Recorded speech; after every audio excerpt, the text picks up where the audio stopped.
Welcome back, friends. Today we got another two-stroke project for you. Kawasaki KX85 that was apparently used in a burnout competition. Another bike that's been completely neglected, yet still worth the time to put it back together. So the backstory is the owner was riding it, running fine. However, was hearing a grinding or a bearing type of a noise in the bottom end. So he pulled the top end apart, and that was as far as he went with it. Wasn't comfortable in getting in the bottom end. I am. So I purchased the bike, got it for a pretty good price due to the issues that it had. So we're going to tear into this thing, find out what it needs to get it back up and going, and we're going to do a complete sprucing on it to get it back up to Jerry. That interests you? And I hope it does. Please stick around.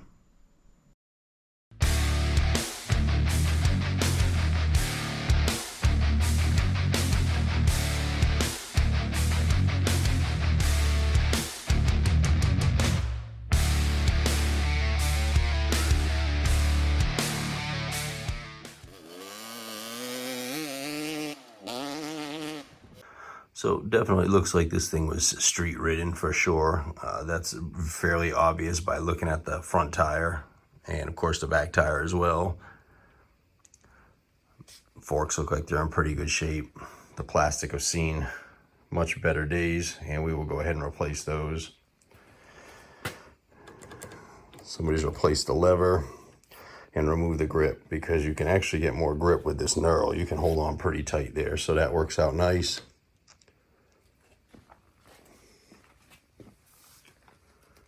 Again, they pulled the top end off. Piston actually looks like it's in pretty good shape, but obviously we're going to pull that apart. Our shifter here is tweaked, twisted, and bent, as is our exhaust. It's kicked over. They put slicks on this thing for drag racing. This chain is probably the worst I've ever seen in a chain. So that's certainly going to be replaced, along with both of the sprockets.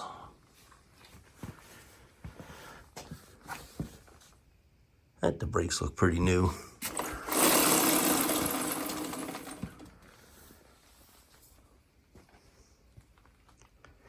Missing the Kickstarter.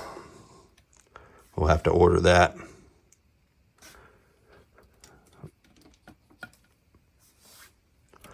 Hey, the rear brake lever's not bent.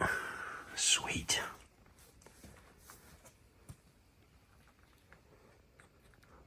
Brake lever and clutch lever, we'll replace those. New grips.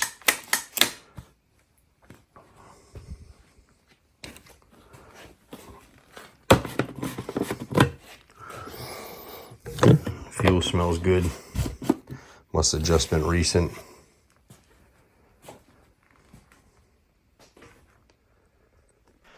So we've got the expansion chamber. That's good. Our cylinder head. This thing looks like brand new. It's very clean. Our cylinder is very good.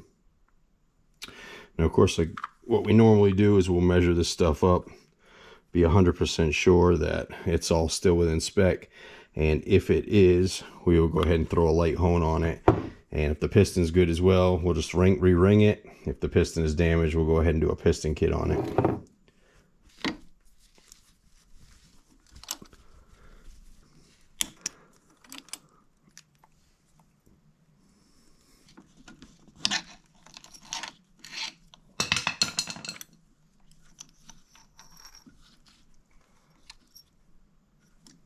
All right, I don't feel any up and down play in this rod whatsoever. Let's get the right amount of side by side. Let's rev this thing up and see if we can hear what it is.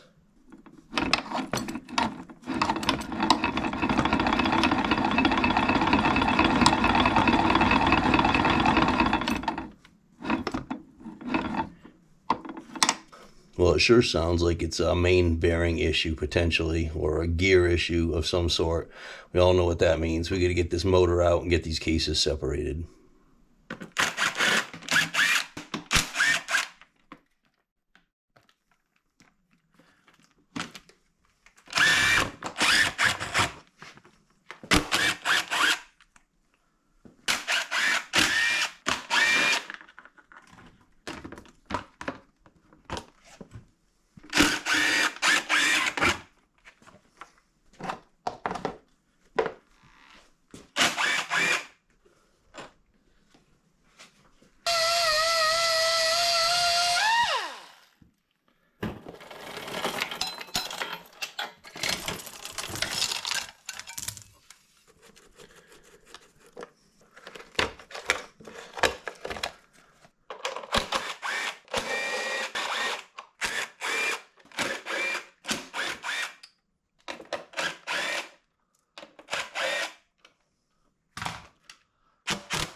Sounds like it's in this side right here.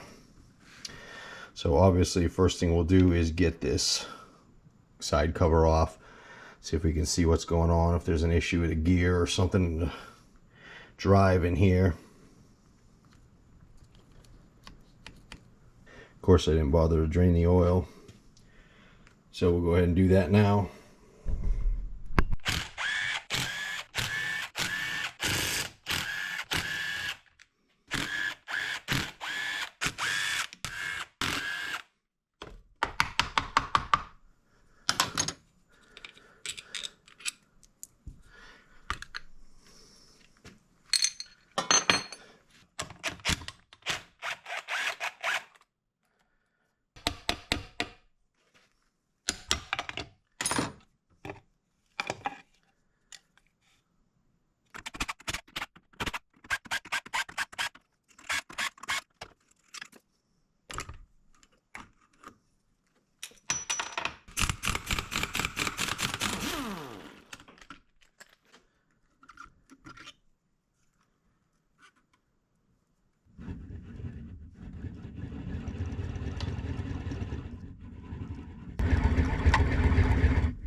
Yeah, it's definitely going to be main bearings.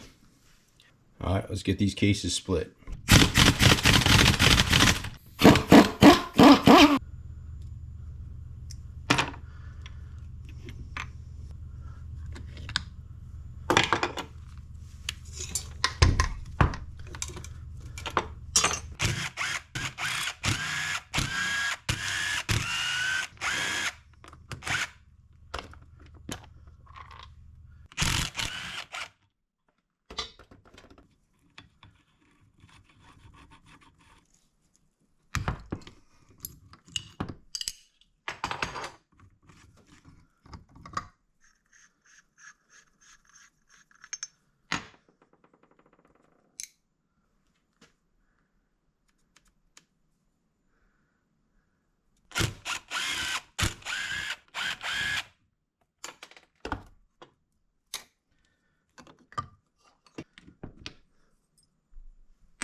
Yeah, that crankshaft's been grinding. Well, there's our problem. There's our problem right there. Main bearings failed. It's a little chewed up, but honestly, I think we'll be all right. We'll clean all this stuff up here. Go ahead and get this crankshaft pressed out of this side, and we'll replace both of these main bearings. It was on the verge of failing as well.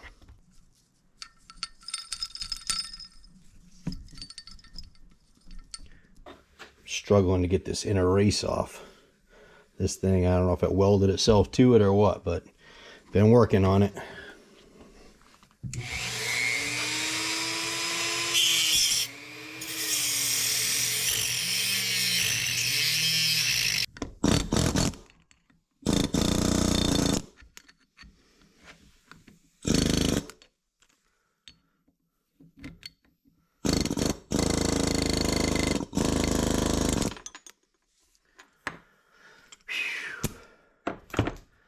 I didn't scar this up too bad. These bearings were tight. I had a hell of a time trying to press these cases apart, so they got really hot and kind of welded themselves here. So I'm going to clean all this up real good, and then we're going to throw this on our alignment jig and just see if we got any issues here.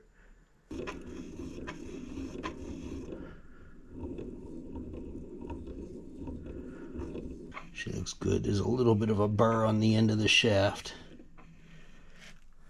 Unfortunately, there's not like a super smooth spot to this thing. So the needle's jumping around, but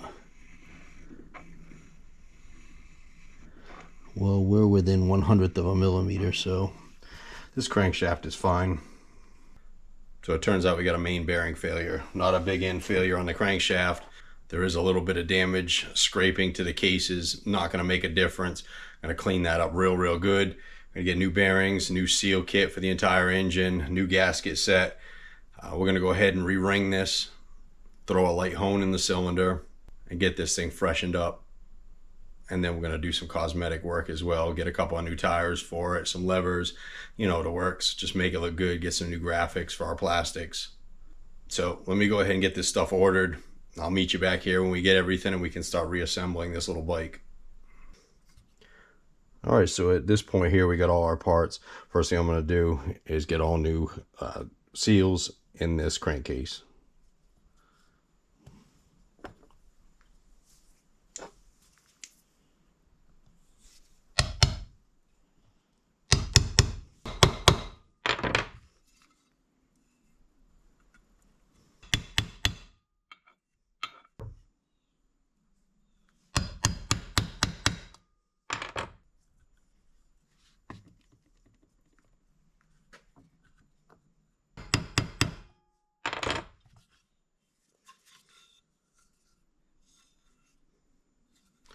All right, since I got the parts, it's been a couple days now, I threw the crankshaft and the main bearings in the freezer. What that's going to do is shrink those down, and what we will do is just put a little bit of heat on our case here. We got to be careful because we don't want to damage these new seals we just put in, and these bearings should drop right in nicely.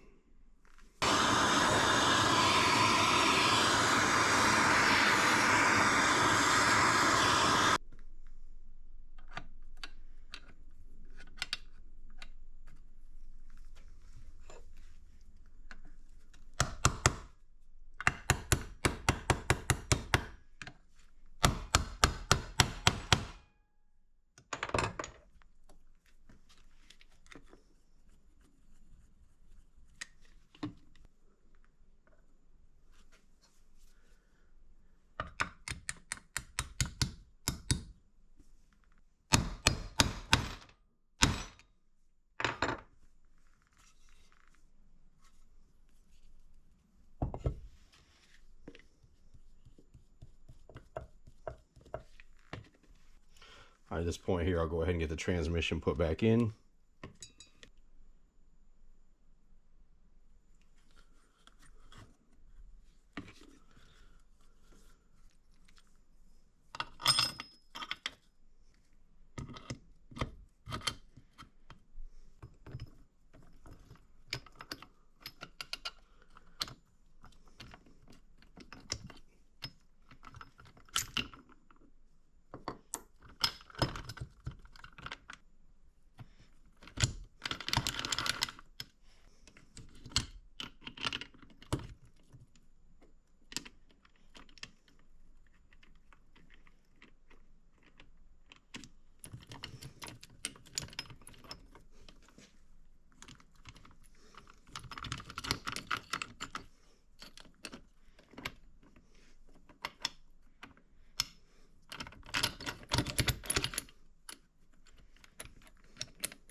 All right, let's go ahead and get our crankshaft in.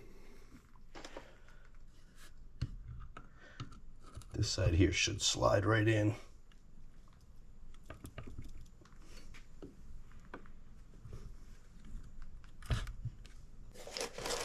We're going to have to use our crankshaft puller tool. It's a little tight here. So one of the issues I've got with using this tool is the adapters are all your standard right-hand thread. This is a left-hand thread, so I'm going to have to actually use the original nut to pull this through.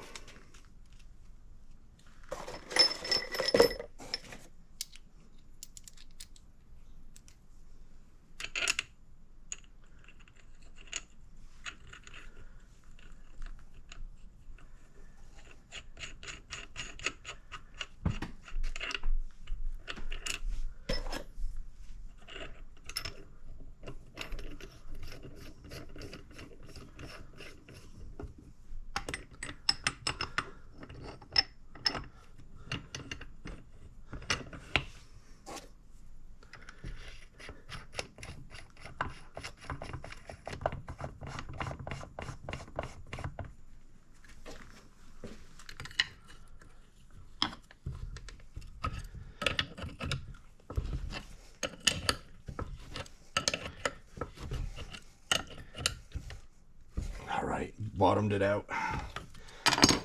Usually this side of the crankshaft slides right in. It's a little tight on this one.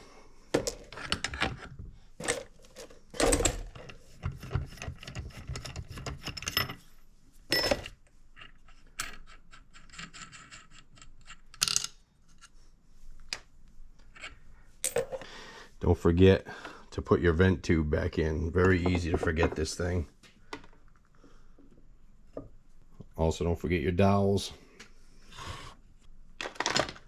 Now we'll go ahead and silicone our case. So the way we do this is we take our silicone, use this hard rubber roller.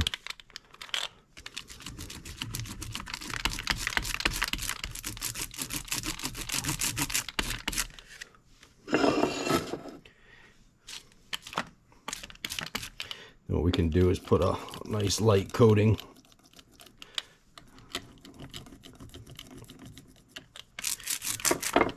And this keeps from putting too much where it would squish out inside and potentially cause issues.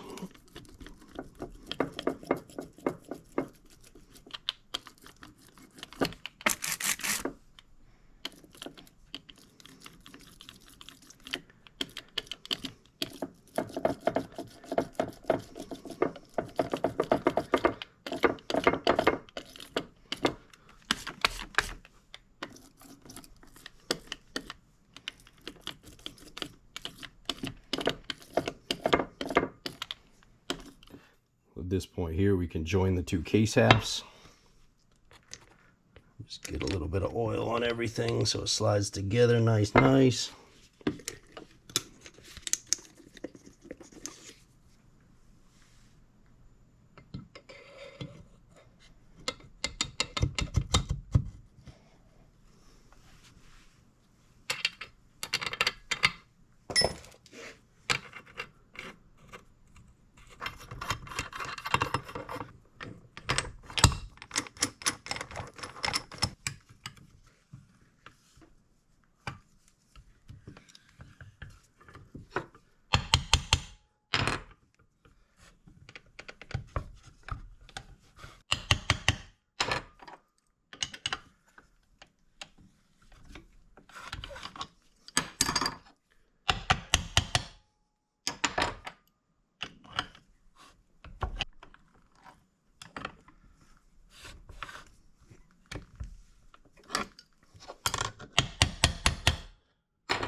All right, let's go get our torque specs. All right, I got all my torque specs, which are going to be really important for torquing this case. torquing the cylinder down, torquing the cylinder head down, and even procedures. I get all my manuals through emanualonline.com. These are the full-blown service manuals that you can get from your dealer at a fraction of the price. The thing I love about them is that they're all in PDF format. They're downloadable, so I can put them on my PC, print out whatever I might need.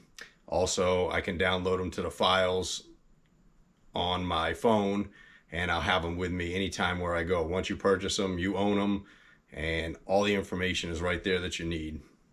I'm going to put a link down in the description. Click on that. Go check that out. It helps them. Definitely helps me. And it also will help you out. As a discount code, that'll save you 22 to 30% depending on when you're seeing this video. So go ahead and do yourself a favor. Download yourself a manual. Get the thing done correctly.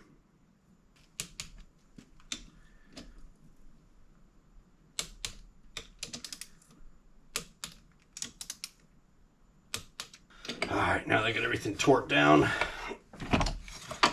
take this puller off, make sure my transmission and my crankshaft spin freely.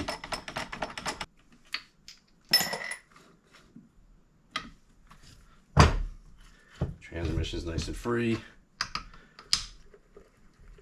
nice and quiet.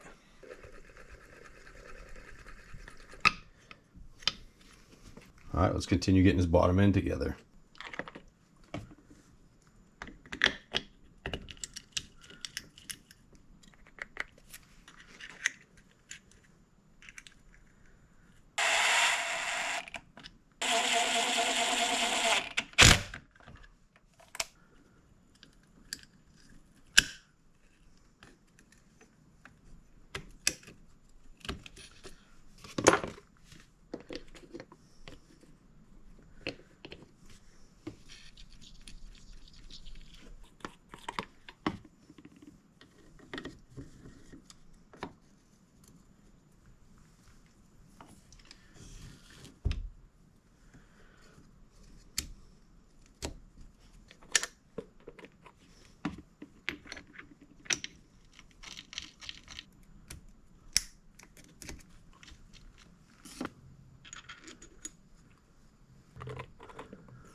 When you put this primary gear on, make sure that chamfer is facing out.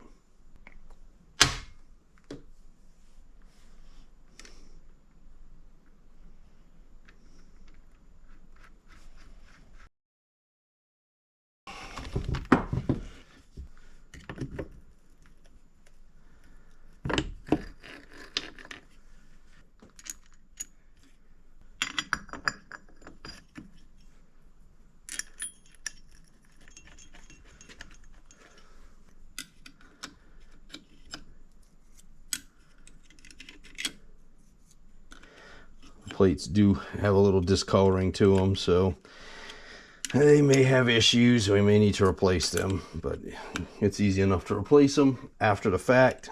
We'll just get it together for now.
This fly was kind of a mess, obviously due to that bearing failure. This crankshaft was jumping around, and it was certainly rubbing on here. I'm going to put this on for now. I may end up replacing this.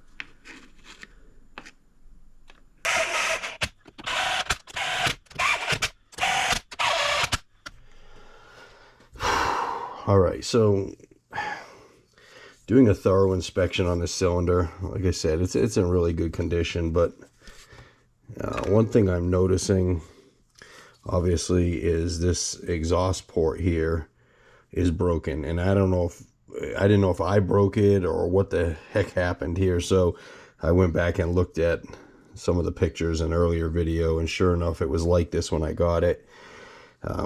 Which is kind of a bad thing. I wish that I would have broken it, because I would have this piece to put back in here and do a repair on this. Now, of course, the right thing to do would be to replace the cylinder, but to spend that kind of money on a decent cylinder without attempting to do a repair on this would just be foolish, in my opinion. I would say we need to at least try to get this fixed. So let's take a measurement on the thickness of this metal, and what we're going to do is take a piece of aluminum, we'll bend it to shape, and we will grind this and JB weld it in. Again, it's not super structural here. The springs actually connect right here and here, so all this is a gasket sealing area, so we should be absolutely fine. Let's go ahead and get some measurements. All right, first of all, almost 3.6 millimeters. That's going to be about 1/8 of an inch. And the complete opening size is about 40.5 millimeters. All right, let's see if we can get some 1/8 inch aluminum plate and cut it to fit in here, bend it, cut it to fit in here, and get her welded in with the old JB. So I have these old broken engine cases here.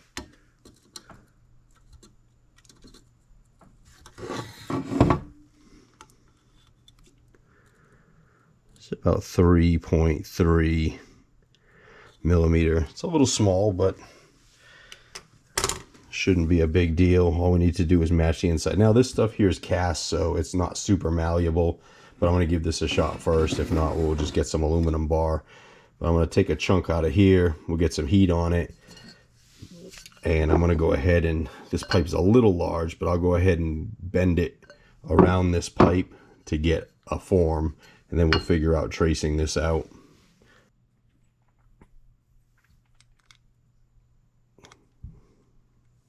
Let's try to match this curve a little bit better.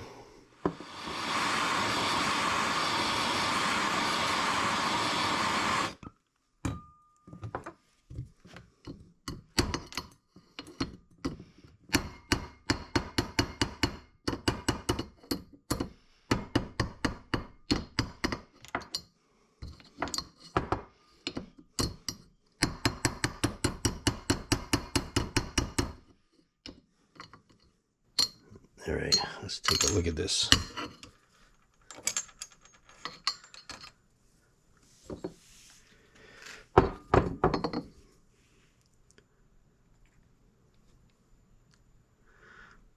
That's actually really nice right there. So let this cool, and we're going to go ahead and try to use some tape here to get an idea of how to cut this piece out. All right, we're going to see if we can do this with tape. It's just not a lot to connect to here, unfortunately.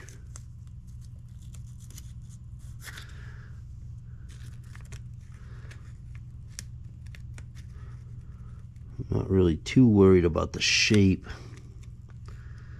of the roundness at this point.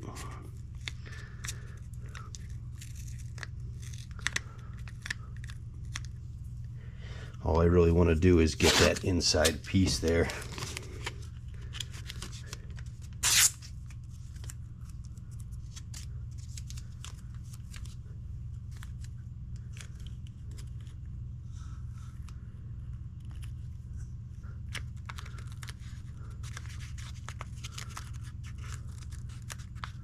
So what I'm going to try to do is go on the inside and mark with a pen along that jagged edge.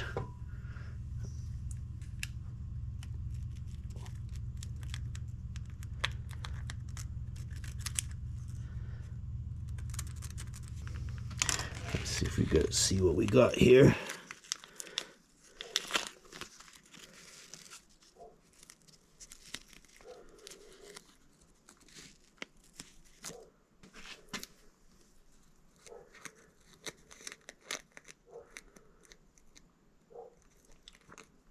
I'm going to cut it a little long because I can always grind it down.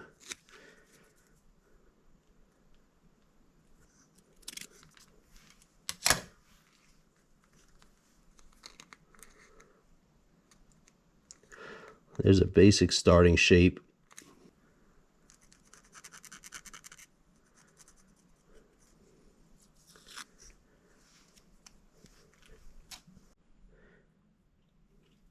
Alright, so now that we have this rough cut, I'll go ahead and fine tune all this in with my die grinder and get it to fit properly.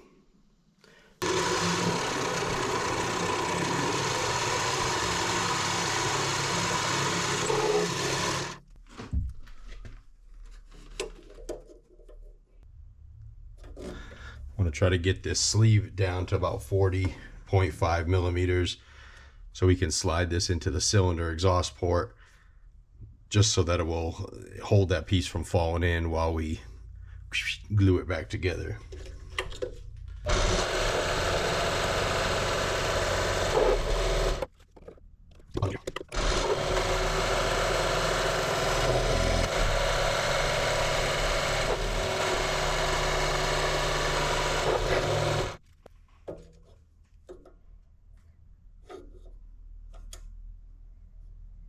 About a 1/2 millimeter more.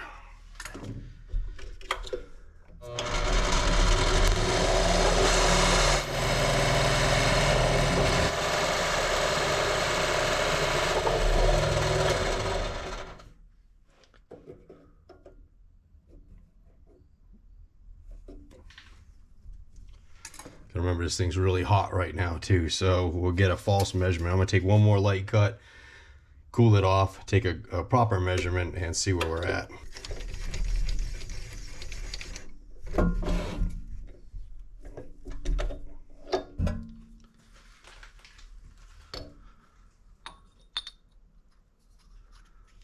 Little bit more, just a touch.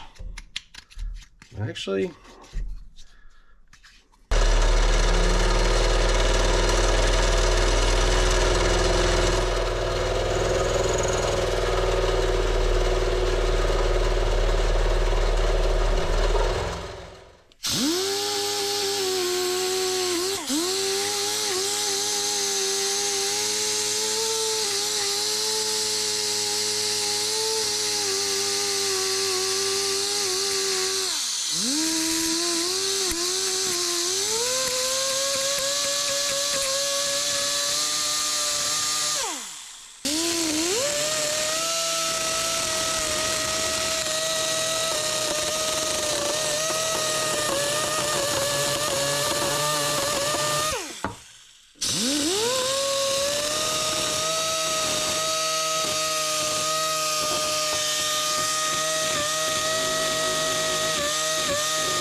any repairs like this, clean is key.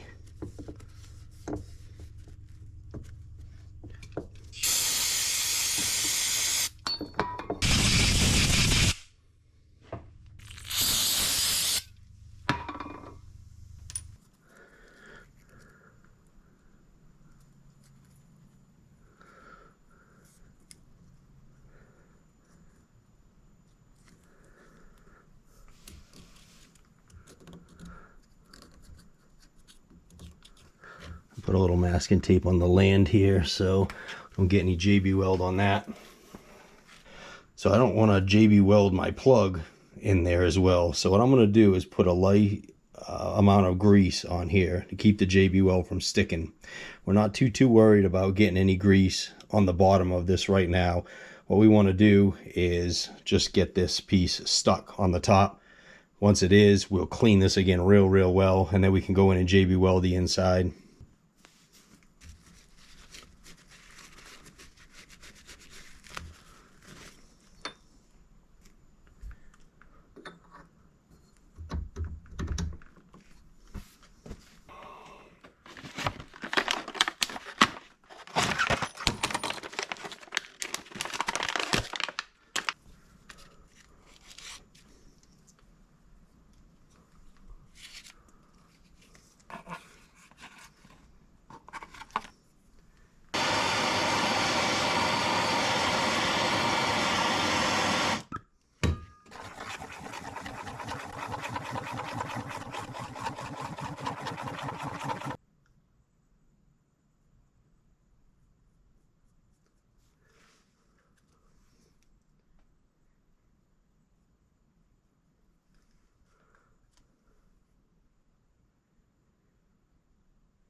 Okay, so your best bet with this is not put it all on at once.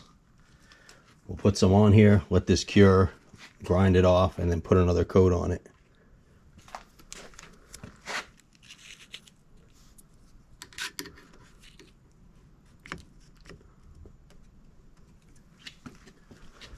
All right, we'll be back tomorrow. Check on the progress. All right, let's see what we ended up with here.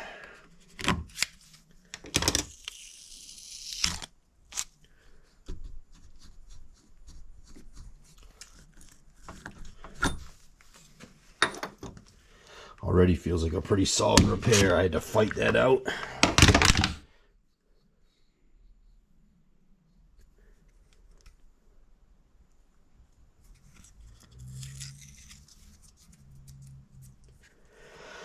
All right, so what I'm gonna do now is get this ground to shape, and then we'll start adding our JB weld on the inside and more on the outside.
So like I said before, this is a process. We want to do this in layers, build it up, get it stronger and stronger. We don't want to just dump all this stuff on right away. It seems to work much better if we do it this way. Just takes a little more time, unfortunately. So we'll let this cure, come back, sand it all out. If we need to add any more to bring up any low spots, we'll do that. At this point here, I'll flip it over and I'll put another coat on the outside. This way, this is all curing at the same time. And then if all is good, all we will have to do is just reshape our port properly, and this repair is done. We've had a couple days to cure now. She's solid as a rock. Let's go ahead and get this shaped back to where it needs to be. I remachined this little metal sleeve here so it fits in there fairly well with a little bit of clearance. What I'm going to do is just double side some sandpaper to it so I can kind of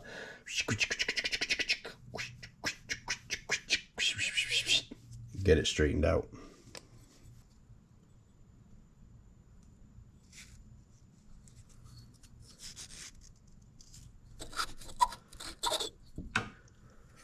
Probably got to take a little bit out there first with the old Dremel.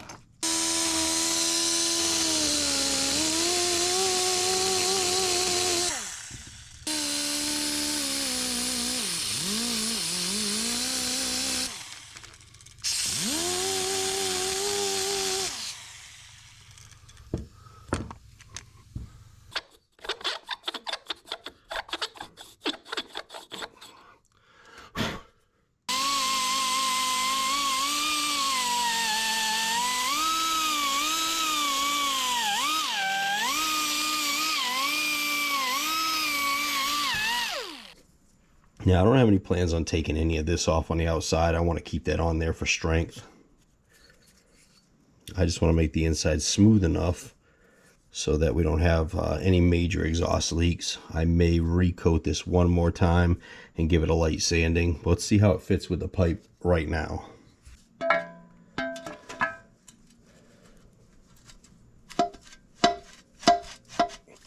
So we've got a really nice, tight, snug fit,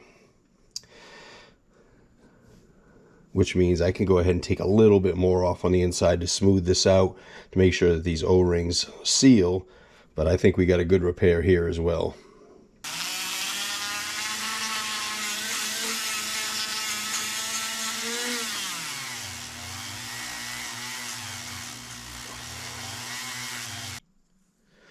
All right, so there you have it. I mean, is this as good as welding it and then remachining it? No, of course not.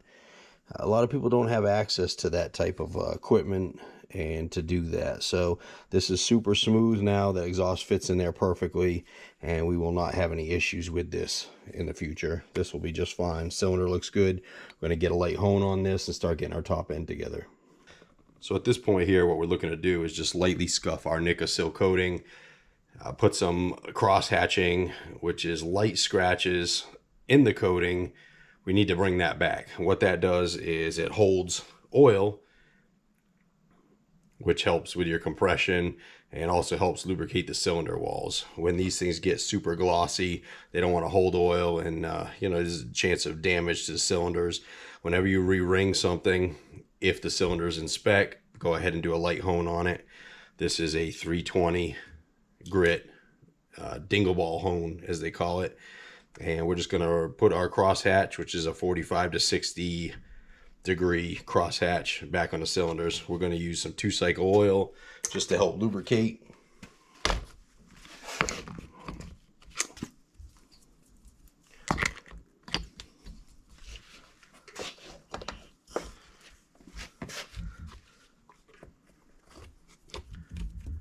Don't really need to be shy with this stuff. You don't ever want to stick this thing in your cylinder just dry. You want to have it spinning as you go in and continually move in and out at a medium pace.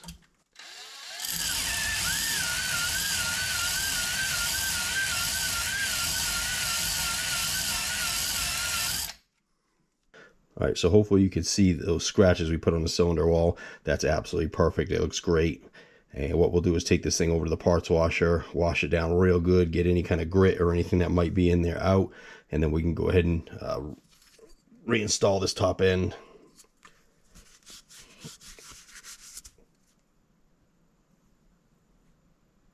So we took our measurement on our piston, and they want you to measure about 17 millimeters up from the bottom across the skirts. And our piston does have some wear to it, but it's still well within spec. So we can go ahead and reuse this. We are going to put a brand new piston ring on it. This is a genuine part. So at this point here, we're just going to drop this in the cylinder real quick and get a measurement. Now, cylinders, used cylinders, have a tendency to wear more at the top. So sometimes what they'll have is what they call a ring ridge, and you'll see just a shy bit below the top of the cylinder that maybe you'll have a little bit of a ridge there, and that is because when the piston comes up, it comes up that far, and the ring obviously sits down about that far. So if you're seeing a ring ridge or anything like that, it's time to get the cylinder serviced professionally, either re-sleeved or have it ground down and re-Nickel plated and honed to size. And if your taper on the cylinder from the bottom to the top is excessive, and of course you're going to go by your manual and your specs on that, then obviously you're going to have to send that off and get it professionally repaired as well.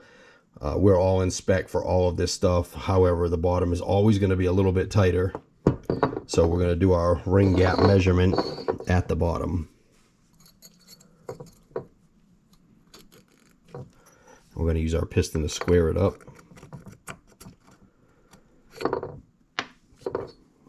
And we want to take a measurement on that gap. So our service limit on that means maximum size gap is going to be 0.8. Standard, 0.8 of a millimeter. Standard is 0.3 to 0.5 millimeter. And it's going to be 0.012 to 0.020 inches. So on some cylinders, they're also going to give you a minimum spec on that gap as well. If that gap is too tight, and when this ring and piston get hot, they'll expand a little bit. That will close the gap even more, causing potential damage to your piston cylinder and ring. And in this particular case, they're only giving us a standard measurement and a maximum measurement of gap. However, if they are touching, you're going to have an issue, and you're going to want to open that up to at least minimum standard. So here's 0.3 millimeter. That should fall right in there, no problem. And it does. So here's 0.8 millimeter. This would be throw the ring away. It's no good. Too big. And this doesn't even come close to going in there. So we're in good shape. Get this back on the piston. So your two-stroke engine is almost always going to have a pin, which is a locating pin for your ring. And reason being is you can't have this ring just nonchalantly spinning around on this piston while it's in the cylinder. Reason being with that is obviously you got all these ports up in there, and if you catch a ring end on one of those, you're going to break the ring and score your cylinder. So they want to keep it in a certain place. Again, like I said, we're going to put our marking up, and that's going to go right in that pin.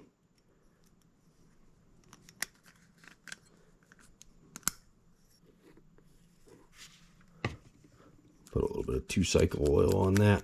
Make sure that it's nice and lubricated. The ring sits completely inside the piston like it should.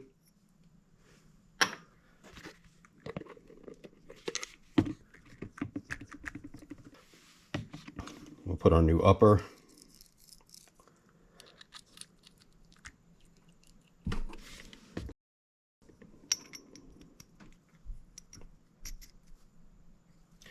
So on this particular piston, this says IN. That means it goes towards the intake side of the engine. Most of the time, pistons will have a mark, a little arrow, a dot, something. It may even say EX on it. Generally points towards the exhaust side. In this particular case, obviously it goes towards the intake side. Get my circlip back on. Let's cover our crankcase. Last thing I want to do is drop this thing down inside of there and then have to try to fish it out. And trust me, they really like to go in there. They also like to go flying across the shop where you never see them again. good tip on these is be gentle. You don't want to bend them like crazy out of shape because they will not hold.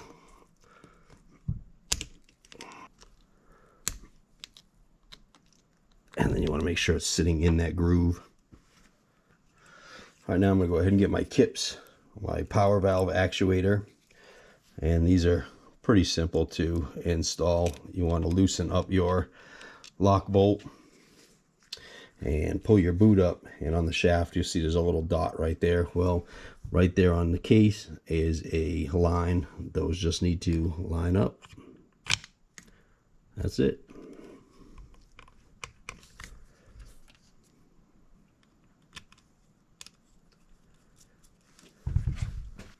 Just go ahead and re-lubricate my cylinder with some 2-cycle oil. Then all we got to do is slide this on, just squeeze the ring a little bit, and these things are chamfered, so it really helps the ring to slide in.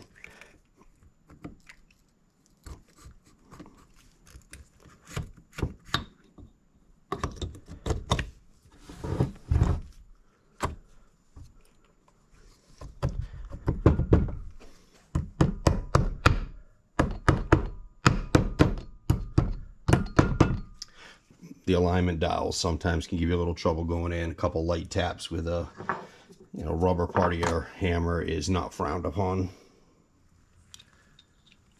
So now before I torque this thing down completely, I'm just going to go ahead and roll the engine over a little bit to make sure it's not binding in any way.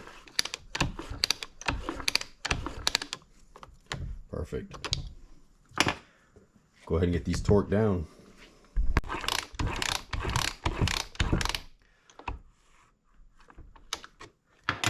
Feels great, nice and smooth.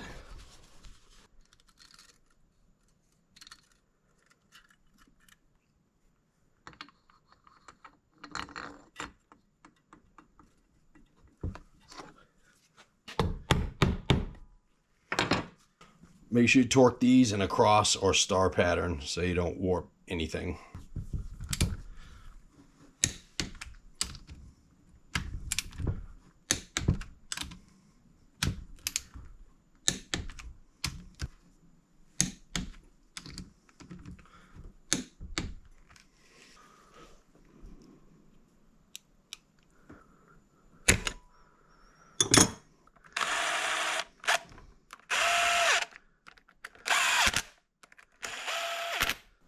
Well, the motor looks good. Got it all back together. I'm going to put this thing back in the frame off camera, and then I'll get back with y'all in a little bit once we get going on the next steps. Like I said, engine back in, bolted up, a bunch of the accoutrements attached. This exhaust system was tweaked like crazy. That's more than likely what broke our cylinder. I had to heat and beat, twist, and got it in there. Not sure if it's going to seal, but it is in there tight. I went ahead and pulled the carburetor apart. It was unremarkable. It was clean, had all the right jets in it, stock jets, 140 and 38 on the low. I have coolant in here. I've got oil in the transmission, and we check spark. We have good spark. So at this point here, I'm going to throw the tank on.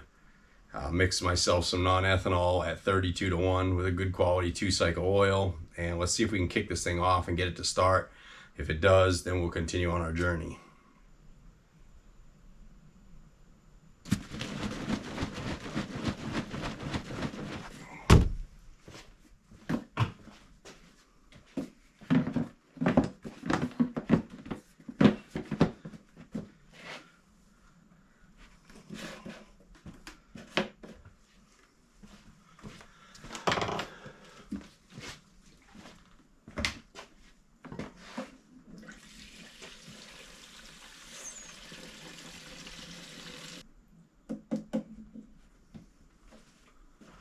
Almost fills it.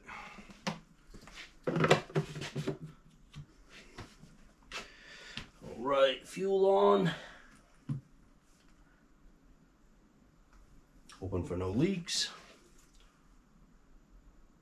Looking good. Choke, give her a couple kicks here.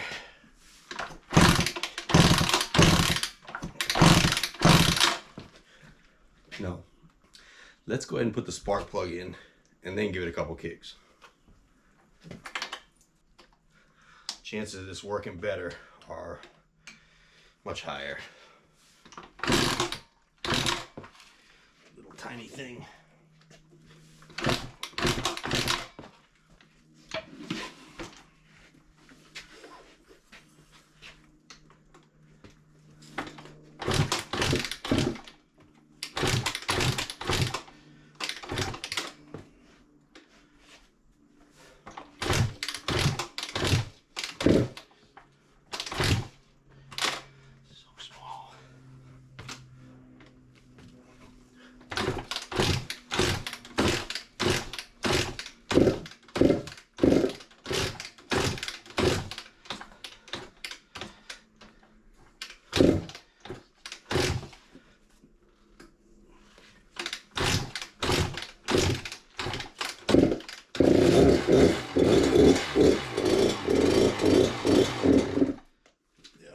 A little rich, no choke.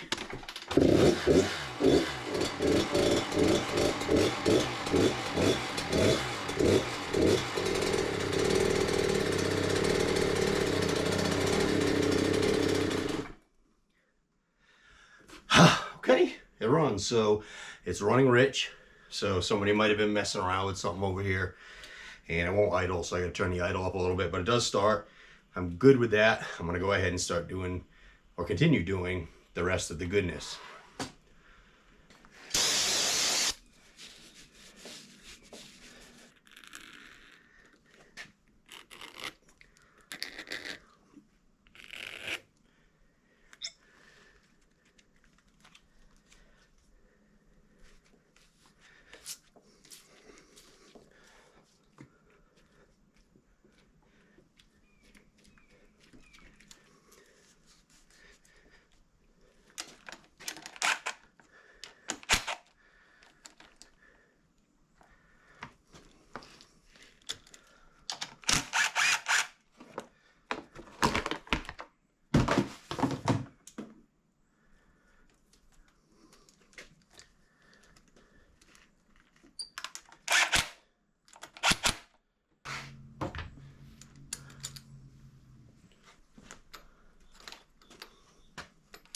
Okay, so the clutch perch is obviously not correct. I'm going to have to order one if I want to use these levers. So it's certainly not the right bolt for there either. And this just doesn't make a lot of sense. Like, the bolt is in there, you take it out, you throw it in the trash, you put a new lever on, and then you go try to find a bolt that fits. Weird. Really seems to me like just putting the original bolt back in probably would work better.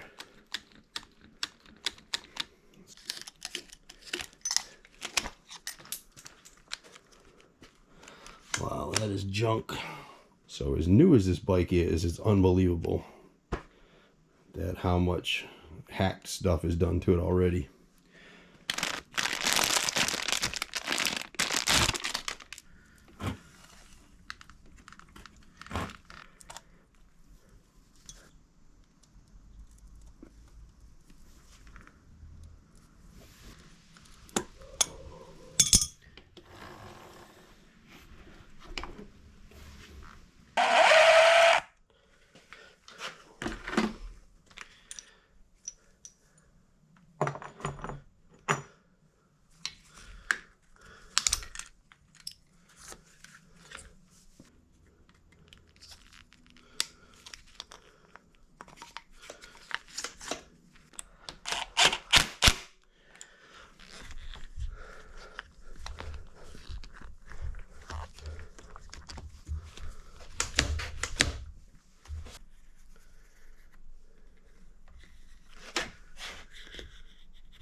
Now that we got this thing mechanically sound, let's refresh it with a new set of plastics and graphics.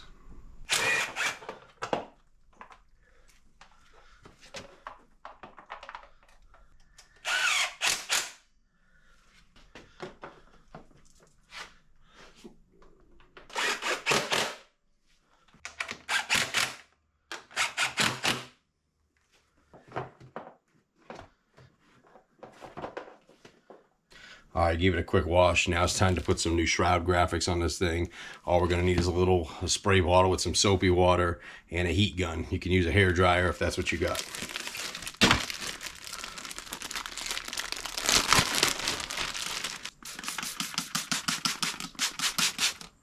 The reason we're using the soapy water is because these graphics are extremely sticky, and if you don't put something behind there, once you stick it, it's stuck. So if it's not 100% right, you're gonna be wishing you had.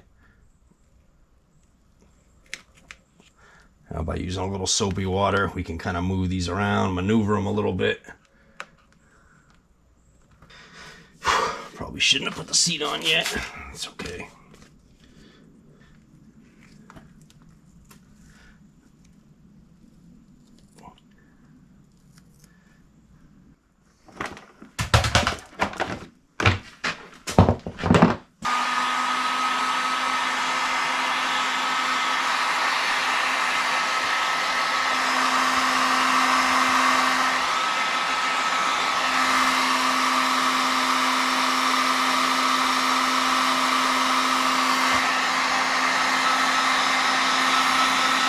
Gonna lightly warm the sticker to make it easier to conform to the body.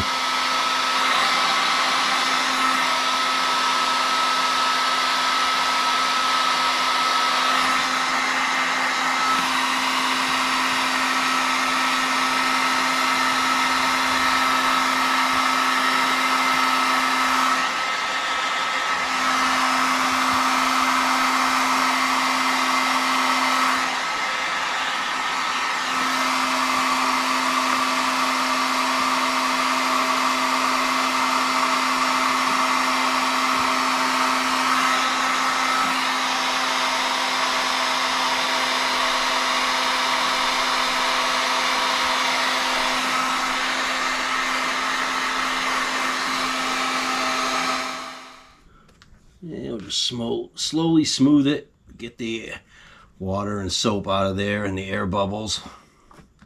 And as we do that, the sticker will stick.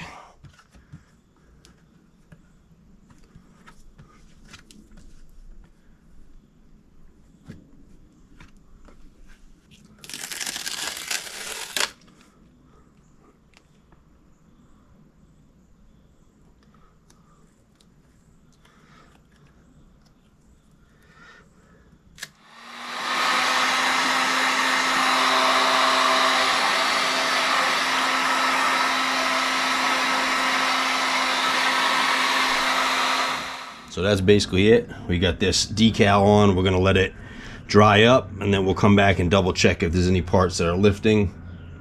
A little bit more heat and just keep working them.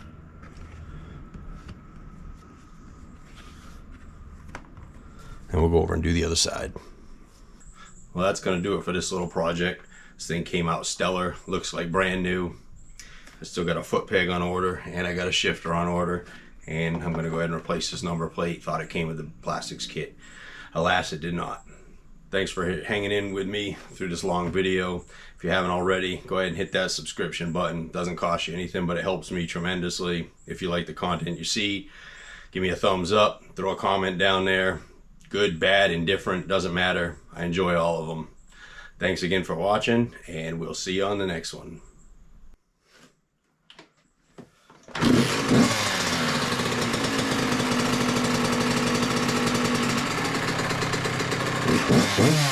Wait.